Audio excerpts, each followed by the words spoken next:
Great Britain is a country that has presented the world with English, the language of international communication.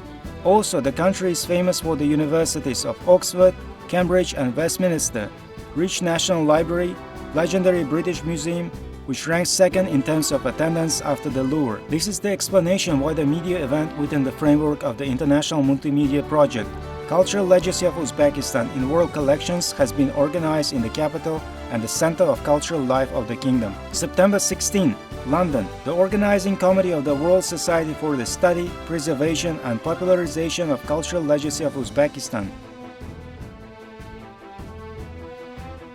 It's worth noting that it's the collections of this museum that are dedicated to the book volume, Sogdian Numismatics in Collection of the British Museum, created by Professor Alexander Naimark and Robert Bracey. In addition, the museum is rich in Central Asian and Uzbek collections, about which a number of documentaries are planned to be shot in collaboration with Uzbek Kino and the British Museum. Participants visited BBC World Service, a place where events always boil. Reporting, broadcasts, documentaries and feature films are created.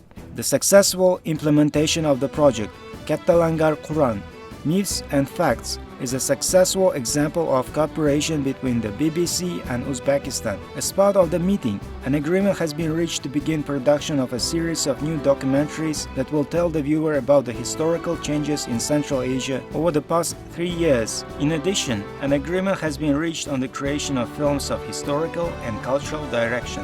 After a fruitful meeting, the group went to the Institute of Archaeology at University College London, where a tremendous work is being done to create a series of multimedia films in virtual reality for a number of historical monuments, in particular Akhsikian settlement.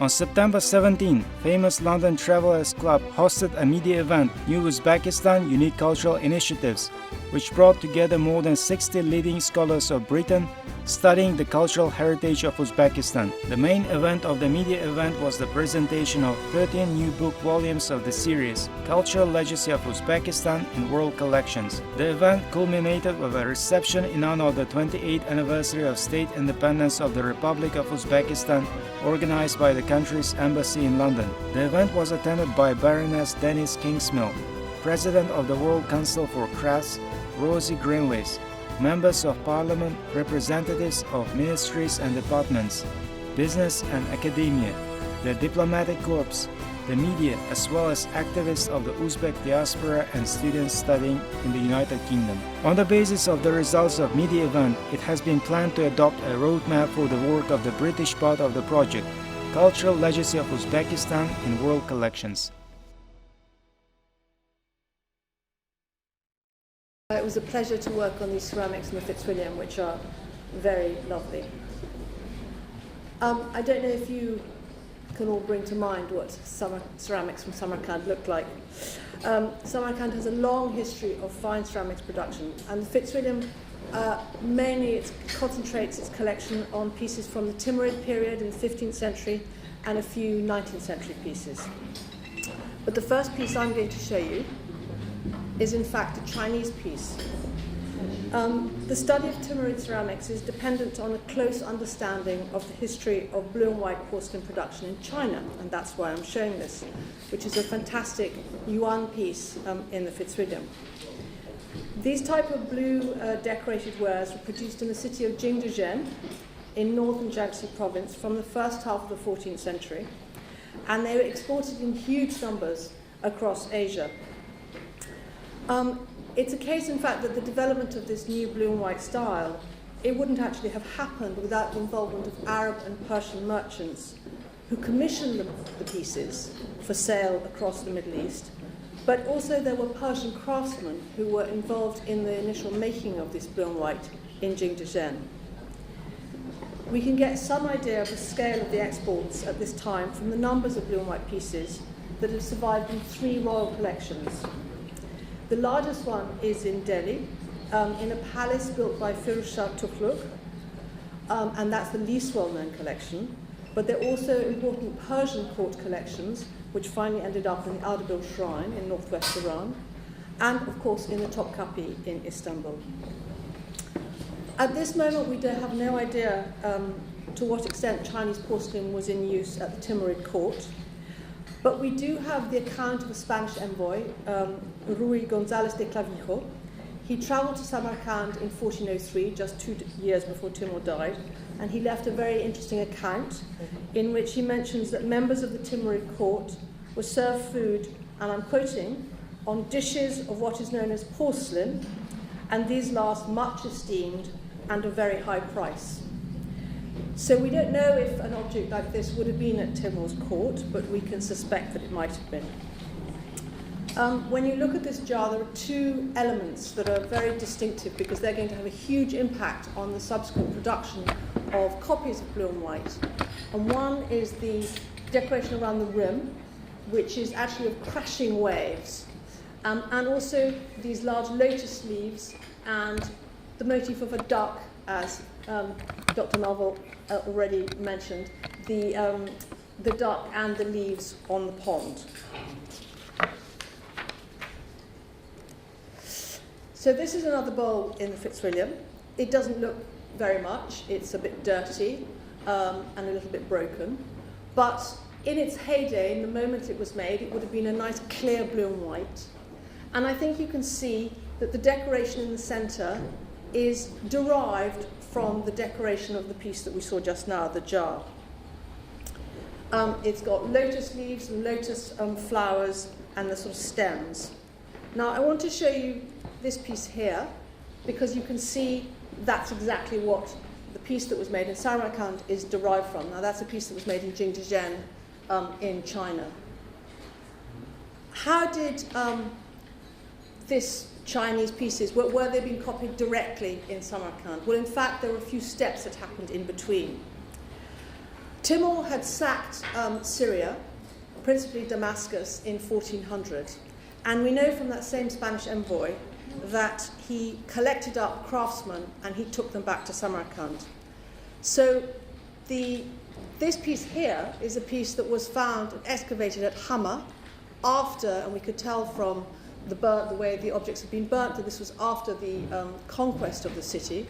And we can see that in Syria, in the mid-14th and later century, that they were making blue and white ceramics copying the Chinese pieces. These craftsmen thereby were taken to Samarkand, and they would then be using the same techniques they'd been using in Syria to make a piece like the one on the left. So that's the chain of transmission. We start from Jingdezhen in China, move to Syria, the pieces were exported to Syria, they're copied there, and then those same craftsmen are taken to Samarkand. In fact, we probably have evidence of blue and white pieces being made even before this arrival of the Assyrian craftsmen. And this is a little incense burner.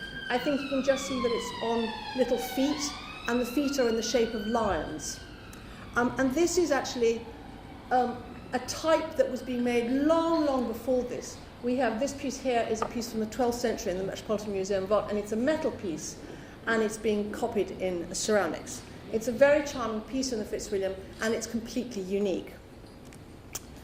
This bottle, which I think we already saw, as you can see, it's got a band of ducks or birds swimming around it, and it's broken. You can see at the neck. It would have actually had another section, and this is the direct comparison. It's not actually in the Fitzwilliam, but I wanted you to be able to see what a piece like this is being modelled on. You can even see that around the neck there are those kind of cartouches which have been copied directly. It's got a different kind of decoration around the body, but you can see on the piece on the right, the Chinese piece, is a wine bottle, and we have very much evidence of these types of wine bottles being exported to Asia, and they very often appear in Persian paintings.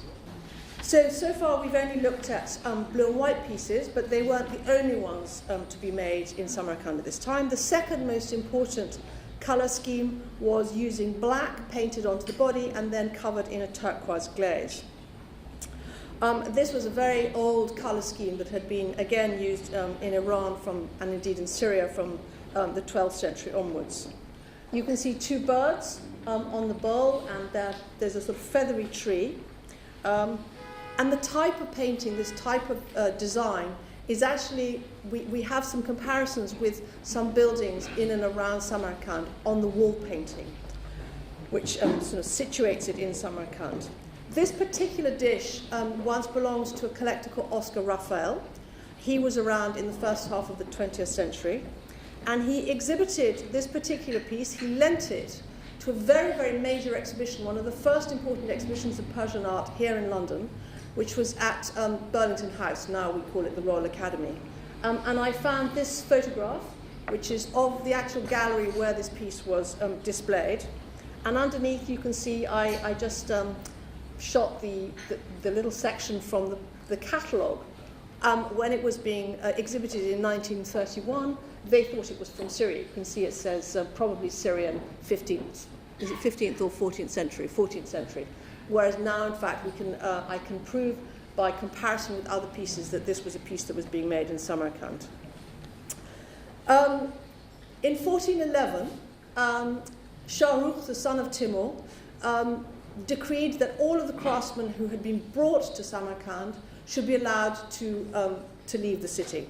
And Ulugh Beg, who was the son of Shah Rukh, enacted this legislation, and he released all the craftsmen. And this meant that all of the production of ceramics that had been happening in Samarkand, these craftsmen were allowed to return to where they'd come from. And as a result, we get a lot of different centres popping up where blue and white, particularly blue and white ceramics, were being made. The dish that you see here on the left is a piece that was probably made in Nishapur as a result of this diaspora of craftsmen.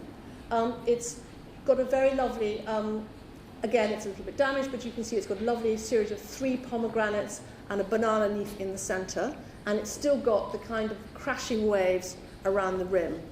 It's no longer really so much imitating the type of yuan wares that we were looking at earlier. It's actually got closer relationship to the next period of Chinese ceramics, which is the Ming period. I think you can see, although it's a small collection, it's a very fine collection. It's got some very lovely objects in it. Thank you.